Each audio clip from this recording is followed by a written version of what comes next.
Okay, I am vlogging. Obviously not the usual kind of stuff I do on this channel. Not that I have very consistent whatever for this channel at all. But I realized that vlogging is probably a really good way to just get information out there about fitness, give some people ideas on how they can train, what they could do. Obviously my training is gonna be specific to me, and someone else's training might be a little different, but at least the information is out there. I feel like that's just, one of the barriers to entry is not knowing what you're supposed to do, not knowing what you could do. And the fact that if I just talk about it, it'll seem a little more alive, I think. So that's why this is here. I hope you will stick around and watch and find out. Anyway, so I am about a week out from my first show of 2024. Not my first show ever. This will be like my 24th show ever. But I'm doing Junior Nationals in Chattanooga. Obviously doing the fitness division. And let's see, being about a week out now, I'm feeling pretty good about my physique. My routine is not too bad. I've kind of dumbed it down a lot from what I originally had. Not that any of you know what my original routine was, but I've simplified it for a couple of reasons. Well, main reason is because I have gotten some injuries over the last couple of weeks, and I'm just worried I won't be able to do the moves I would normally want to do. So I should say I haven't dumbed it down. I have two versions of my routine essentially, in case I'm not feeling good the day of the show. Yeah, so let's see. Today is Friday. I usually do back on Friday, but also, yeah, I usually do back on Friday. And again, being a week out, I'm not going to push myself too much because I can tear myself up really easily if I'm not careful. So yeah, that's what's up.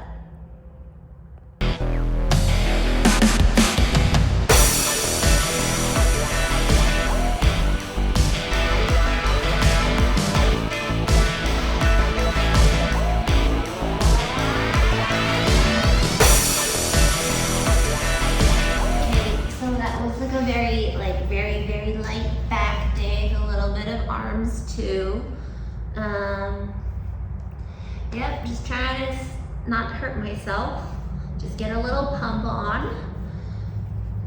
I'm just gonna stretch a little bit because I don't stretch enough lately. I haven't been stretching enough lately. While I'm stretching, I did want to talk about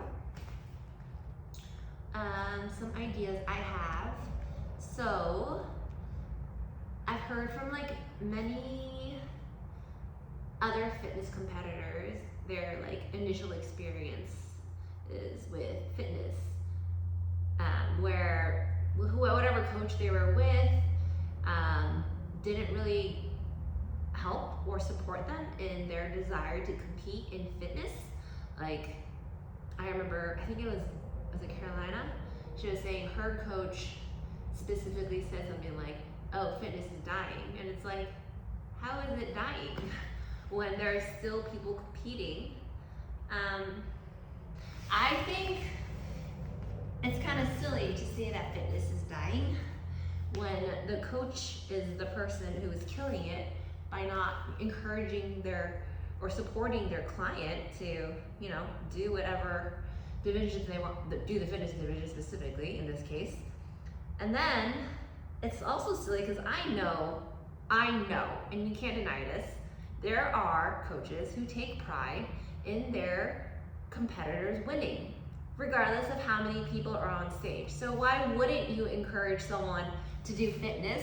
Because right now there's hardly anyone, and you're basically guaranteed to win until you're on the pro stage or at a national show. But even then, at some pro qualifiers, there's only one competitor. So you're gonna do pretty good as far as number of pro cards or wins goes as a coach who's working with a fitness competitor at the amateur level, right? So it's so silly.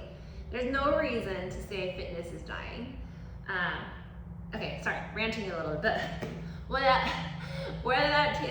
trying to go with that is that I was thinking it'd be really cool to start having like fitness coaching seminars where it's not, I mean, for the fitness competitors or people interested in fitness, but also for coaches who don't really have experience coaching fitness, right? And I don't necessarily mean, not everyone needs to be the best choreographer. We go to different people for posing and stuff. You know, some people will have multiple coaches for fitness, for weight training and nutrition and posing and all that stuff. So like, I feel like if you are a coach who focuses on training, weight training and stuff, maybe you could learn a little bit about like what else to incorporate to help a fitness competitor, you know, be able to do their tricks and stuff like that and their skills. And then the same goes for like nutrition coaches and dieting. Like most of the time our diet isn't all that different from I'd say most divisions. It just gets a little different as you get closer to the show because you have to start taking consideration like the right balance of being able to get lean enough but still be able to perform your routine. Like there have been so many shows where we're just like, yeah, it's not worth it to cut water, and so we don't, and I still do pretty good at physique round. So not that there's ever too many people to judge, but I mean, I feel like my physique has been turning out quite nicely without cutting water and stuff. So anyway, yeah, I want to know what you all think. Do you think it'd be worth it to try to host a seminar for other coaches to learn about fitness and how to coach in fitness? Because I feel like if you can solve that problem of like not having enough coaching in fitness, then it's gonna help the division grow, right? Especially if you're a coach. Let's say you're coaching someone who's in bikini or figure, and you find out, oh, hey, this person has a karate background, this person has a gymnastics background, a cheer background, a dance background, or this person's just really athletic and likes to move around a lot, likes to be an athlete, not just someone who lifts weights. Like maybe the fitness division would be perfect for them. They'll love it. Like I can speak from experience doing other divisions. Like when I first started off doing bikini. Well, I should back up. Here's my story. This is me. I started off doing like pole fitness, right? So doing pole dancing kind of stuff. And then eventually did bikini competition. And then I started doing bodybuilding. You know, like preparing for a bodybuilding show. And I did bikini for like 3 years. And the more I did it, the less I did the thing I love, which was moving, which was being an athlete, which was pole dancing, which was taking boot camp classes and running around and jumping around and being mobile and stuff. I got more into the bikini stuff, and then that started to drain me more, and I started to like not like being athletic. I did enjoy what I was doing, but I still like couldn't stop for some reason. Same thing when I did like a couple figure shows. I was just not enjoying it. It was just a grind. But doing fitness, it is harder physically to do fitness than bikini or figure. But it is so fun that it doesn't feel hard, you know? Like it's never work if you're loving it and enjoying it. That's how I see it. So anyway, I guess what else to say is like, I think there are some coaches who are really missing or like losing opportunity by not training fitness competitors. Good morning, everyone. I just did an hour of cardio, steady state, low intensity, nothing crazy. And I'm gonna pose, but I'm very tight, and like every time I pose in the morning, I always struggle a bit with like the twisting and the arching and everything. So I'm gonna try stretching first and see how that goes. Maybe I'll make my posing a little more comfortable.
I'm just mental.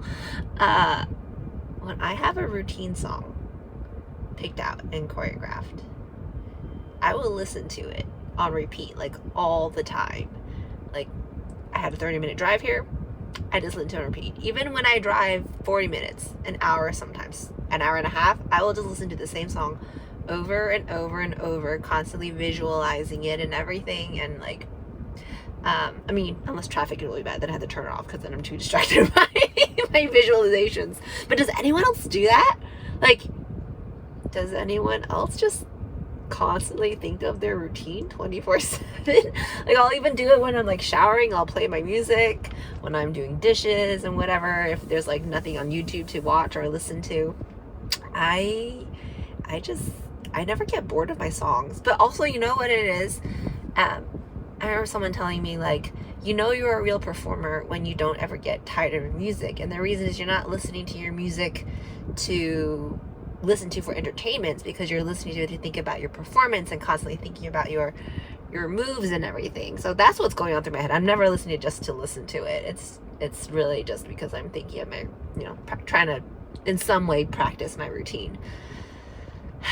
I kind of like was trying to figure out, like, what is the, like, if I were to just give someone general guidelines instead of specific moves, like how do you want to approach fitness training for anyone who doesn't know? Like, you want to, like, we have our mandatory moves, right? But like, what are you really trying to exemplify in your routine? You want to show off your power, right? As in, like, you want to be powerful in your jumps, you want to be powerful in your any kind of push-up that's going to be like a flying push-up where your hands come off the ground or something like that. You also want to be strong in the sense, like, in when you're doing, like, maybe your holds and doing what's it called? Doing your holds, or like, the slower kind of more push-up skills, like your one-arm push-up or something like that. Handstand kind of things. And then there's a flexibility component to it. Of course, you just want to be flexible, and you want to have control in all of your moves, right? If you look sloppy, like, this is something I'm still working on. Sometimes I'm a little sloppy in the way I move. It doesn't look good, and it doesn't look like it doesn't look clean. It's not as aesthetic, and it doesn't like it just basically is a hint to the judges that you're not as good at the move as someone else who can do it cleanly. And then the last thing, of course, is just endurance and speed. So that's like how your athleticism, I would say, is judged. So if you're trying to, like, figure out what you should work on, right, you can work on I should say, so when you're, like, programming your workouts and stuff, you want to think about where are you lacking and where do you excel at, because if you're really good at one thing, you probably don't need to work on it as much, obviously. So, like, for example, for me, I don't do as much strength stuff. And, well, that's not true. I do a lot of strength stuff still because I wanted to, like, increase the level of difficulty of the moves I have. But, like, for jumps, for example, right, I'm really bad at jumping. I don't have very powerful legs. I have strong legs, but they're not powerful. And strong legs don't mean shit in a routine, usually. You want to be powerful, so, and quick. So, oh man, my face is out of camera. So what you want to do then for working legs, like, you might want to incorporate some more power type of training in your weight training. So that's what I was doing these past few months, and what I'm going to continue to do is just doing more power style training in my lower body. And then same thing with my push-ups, right? I got a decent amount of strength where I can do, like, the one arm, one leg push-up pretty comfortably. I can do, like, a strict press from my headstand to a handstand. What I don't have, again, is power. So that's what I'm going to be focusing on this year for a while, because I want to have a better flying push-up and be able to do, like, an Aztec push-up. But all of those require, again, be able to, like, exert a lot of force and as quickly as possible, right? That's what power is. Of course, there's, like, Flexibility, I'm still working on. I'm pretty flexible, but that can always improve. The more flexible you are, the more range of motion, the more dynamic you can make your moves, right? The more, I would say, the more interesting shapes you can provide and include in your moves if you're more flexible. And then, of course, endurance. Endurance is I feel like an easy thing to work on. Do intervals pretty much, run, do HIIT. That's pretty much it, and work on your routine. Oh yeah, well, sorry, that's cardio endurance. And there's strength endurance of being able to like generate power things over and over, and that's also something that you have to work on to be able to do these all in your routine. Yeah, so anyway, that is all to say when it comes to like working on your programming, long story short, is to like include stuff that will help you work on power, strength, and stability. It's a lot, right? Like fitness athletes are just like all around athletes. Essentially, we have to work on everything. Good morning, everyone. It's Sunday. Peak week has officially begun. Just finishing up hour of steady state cardio. You can't hear the treadmill in the background. Well, you probably hear the treadmill in the background, so sorry, it's a little noisy. Let's see. What do I got for today? It's relevant.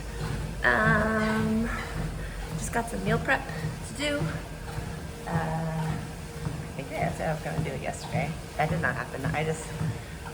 I gardened instead and relaxed. I am pretty low energy now. I will feel like extremely drained. I'll eat some food, feel good for like, I don't know, 30 minutes, and then feel drained again. So it takes a lot of mental fortitude to get myself to do things and push past the exhaustion. So yeah, didn't work out yesterday. Took an off day because I'm still trying to be careful with the hip flexor and the hamstring. I woke up today feeling pretty good. Oftentimes when I'm like rolling out of bed, I have to like be careful. I would like do some extra, grab my leg for extra support, and I forgot to do that today, but it felt good. So I haven't tried doing any real kicks yet since the morning.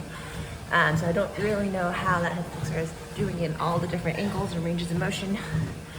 Also not really sure how the hamstring is doing since that tightness and strain kind of came up halfway through this week.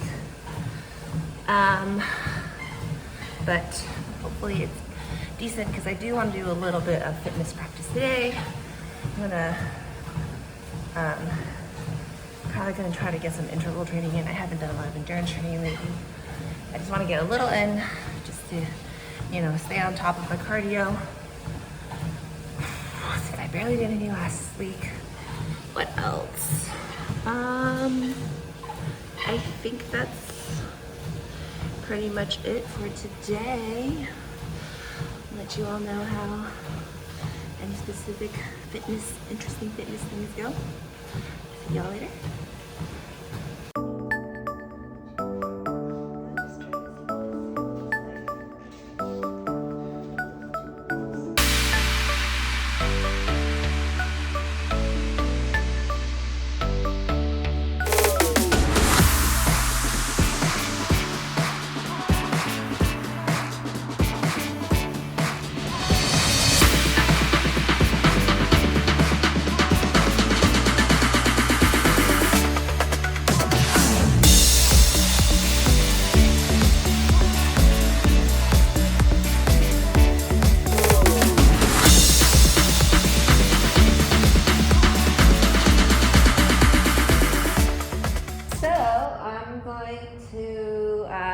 Do some fitness training today. I actually did not do a good job of planning or thinking about it. On my mind, all I said was don't go too crazy and don't get hurt. So whatever that means, I'll feel it out, warm up a little bit, and then see which of the moves in my routine I can do.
chicken for the smoker. I've already been letting this stuff sit in this salt brine for a few hours.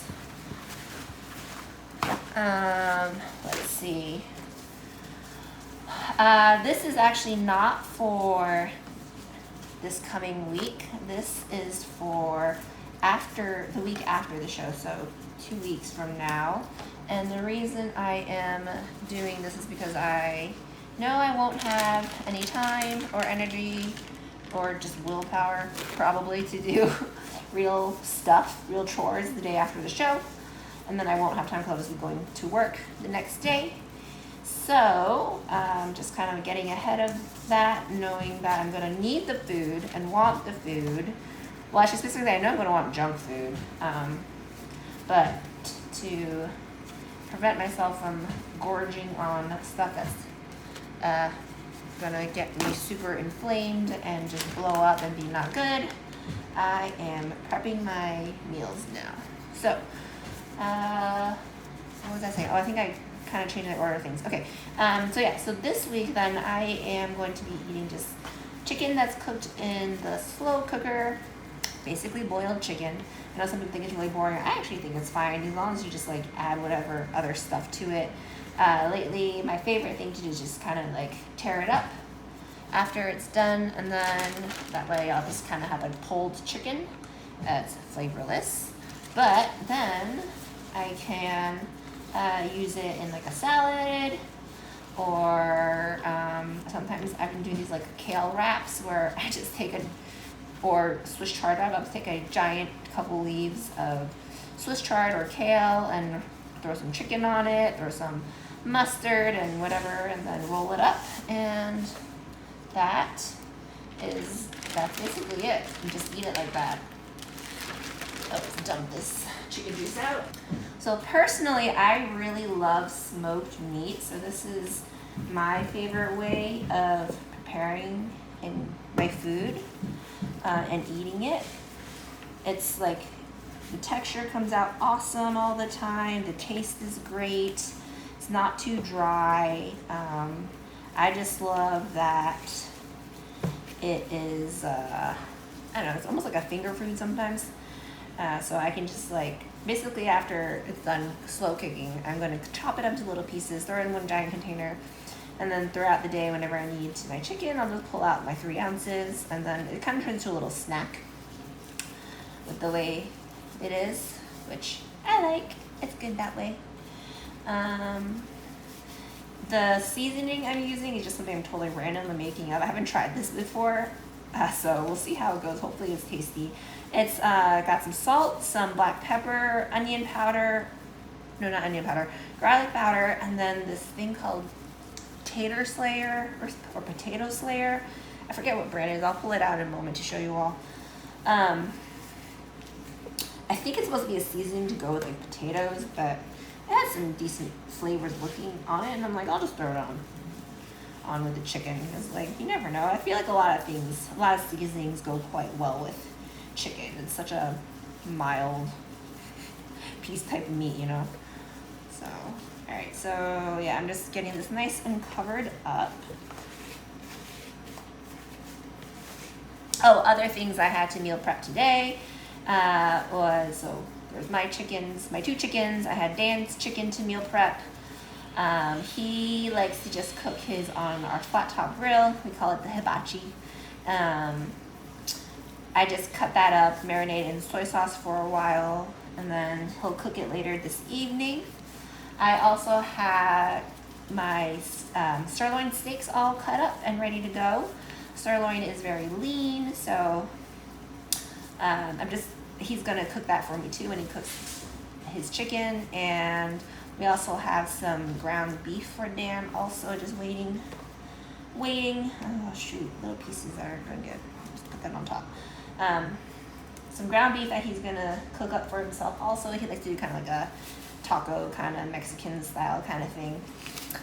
And then let's see, there's rice going. I cooked eggs yesterday, did 36 eggs, so that's 2 18-packs. Rice is for Dan, not for me. What else did I do? I did my tilapia. I also did tilapia in the slow cooker. Sorry, not the slow cooker. I did it in my air fryer. Well, but with the baking function, so I basically just baked the fish really quickly. I think it took like 30 minutes total, from frozen to baked to cooked. Very easy. I did have to get in there and mix it up a little bit. But yeah, super quick. I don't love tilapia, but I found a way to make it taste good. I can either smoke it, but smoking it was just sometimes takes not a long time, it's more effort than I care to put into it. But what I really like right now is I'll take half an avocado, 3 ounces of tilapia, some soy sauce, a little bit of mustard, and then some chop up some, the radishes that we got, and mix it all together and eat it like a fish avocado salad kind of thing. That tastes pretty good.